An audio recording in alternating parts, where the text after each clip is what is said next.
Hello guys, we are back with our next lecture. In this lecture, let us go through attacks on crypto systems, guys. So basically, the attacks are done to capture or to get the key from this system, guys. So basically, even when our system is using cryptography, so the key, the private key and public key should be stored somewhere, right? So these attackers will attack for that particular key, guys. So they want that key because whatever messages now we are sending or in our future we are sending, they are indirectly depending on the key, right? So they can unlock them with our key, right? So that is the reason why they want the key. Okay, so there are various methods, guys. So we'll be discussing about 5 to 6 methods in this lecture. Okay, so the first method is nothing but man in the middle, guys. So basically there will be a man, I think here they give main. Okay, so man in the middle. So man in the middle attack is an attack in which the attacker incepts the key and is imposted the victim device. So basically he will be being in between the both the devices, guys. So if it is the sender and it is the receiver, he will be somewhere in the middle with the connection and he will be reasoning everything whatever they are communicating, right?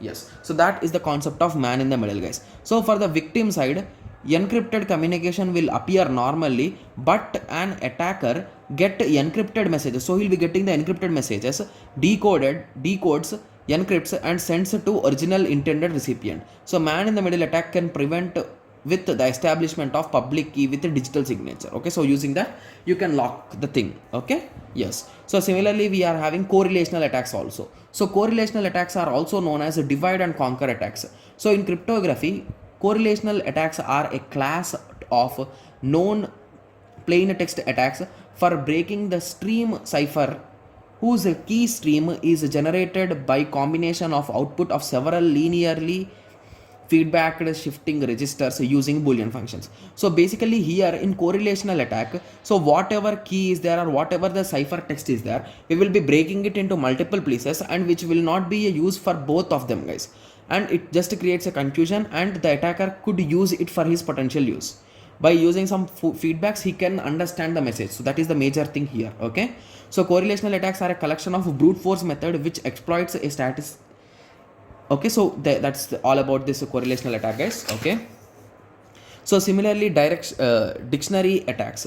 So a dictionary attack is a method of breaking into password protected computers or servers by semantically entering every word in the dictionary as a password. It is also be used in an attempt to find the key necessary to decrypt and encrypt the message. So basically all these things are just a trial and errors, guys. So even this dictionary method is also like you will be testing the words from the whole dictionary. So there will be a limited number, right? So we cannot say anytime, we cannot say there are infinite letters or infinite words, right? Because at some point they are going to end. So that is the reason why brute force method could be applied.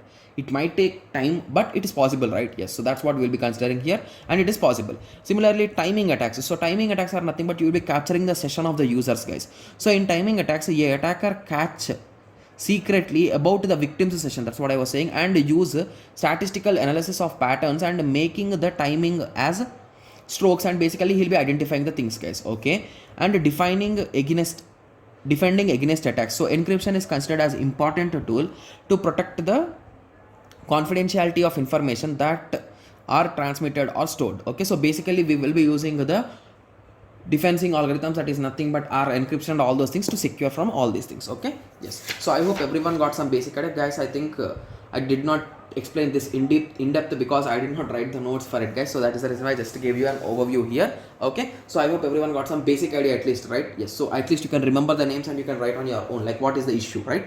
Yes, so in the next lecture we will be discussing about the secure internet protocols, that is nothing but HTTP, yes, okay, with security things. Okay, so let us meet in the next lecture. Thank you, thanks for watching.